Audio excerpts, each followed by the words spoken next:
yeah, we can do with more work because everyone wants more work and everyone wants to be part of something and build something. It's more of a Dragon's Den style approach, you know. It has to be more business minded.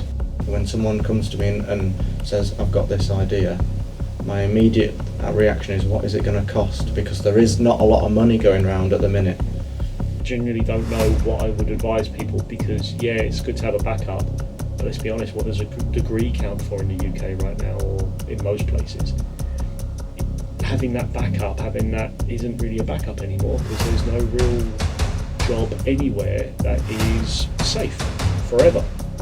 Those sort of days are gone, so you're going out to the Wild West regardless. Why not go after your dream as opposed to something that's safe? Because even the safe role isn't really safe.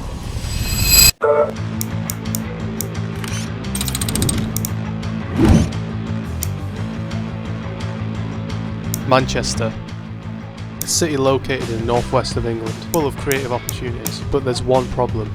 The data shows 25% of young people have undertaken a work trial and 52% said it was unpaid, and lots of people were doing it for 1 to 6 months. So what do industry professionals think of this? It's disgusting. Let's be honest. Like, if you're being taken on by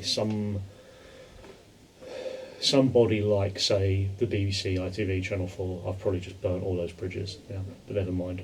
One of those organisations, and you're being taken on as an unpaid intern of some kind, yeah, that's disgusting. They have the money to pay you. They have the money to make sure people are actually getting paid for their time and their work. Okay, so everyone wants to be paid. So it doesn't surprise me that a good portion of that percentage that I think you said felt they should have been paid. But if they can get away with not paying, they won't, and that is a tough one, because the only way to remedy that would be for all of you to stand together and go, well, we're not working then.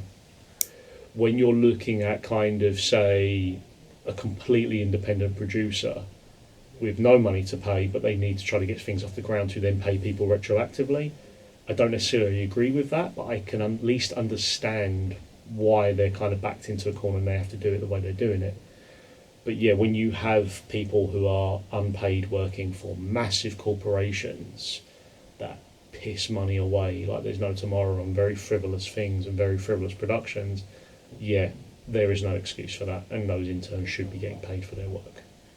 If I was to go into the industry again, if you like, today, I would be looking at, well, there's not really that much paid work going around. We all know that. But I'd extrapolate from what you are trying to do. So if, for instance, I was usually on set, obviously no one sees it unless you're in the industry, but there's a massive logistical effort going on behind the scenes. And where else can you learn those skills? Because I used to hate it. People used to say to me all the time, they used to say, oh, make sure you've got a plan B. I'm sure you've heard it. Make sure you've got a plan B in case this doesn't work out. And I used to hate it when people used to say that to me. It really wound me up. So I wouldn't say have a plan B, but what I would say is where you used to be able to have a direct path into the industry, now I'm finding a lot of people are zigzagging in, or they're sidestepping in from something else. You know, even a runner, it's difficult to be a good runner. I've had a runner before. I always go to that person because they make good teas and coffees, and they're always looking after the cast and crew, you know.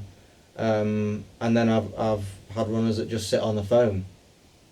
It does happen, you know. So yeah, I'd say there has to be a level of commitment to the role there, definitely, even at the low levels. And there's so many people fighting for those jobs at the moment that you know, you can't afford to half-arse it. We are, and sadly the people with the kind of voice who are in charge of tax rebates and tax credit associations for the industry don't realise just how much money the industry brings in, or they don't care to admit it.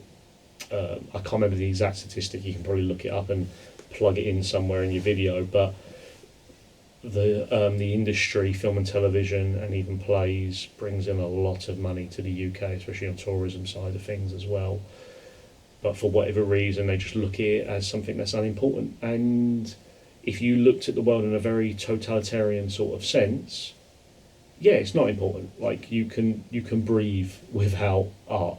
You can go about your day without having seen any form of art. I'd make an argument you wouldn't be living a very good life or a very interesting life without it. But if you boiled it down to what your needs are, yeah, that's their argument. You don't need art to survive. So this is the problem. Art is a thing that we see every day, but seems like something that we don't need. Business owners are too corporate minded to understand how hard creative work is, and that is why creatives are struggling to get paid. So don't let people take advantage of you, and use your voice and make them realise just how hard it is.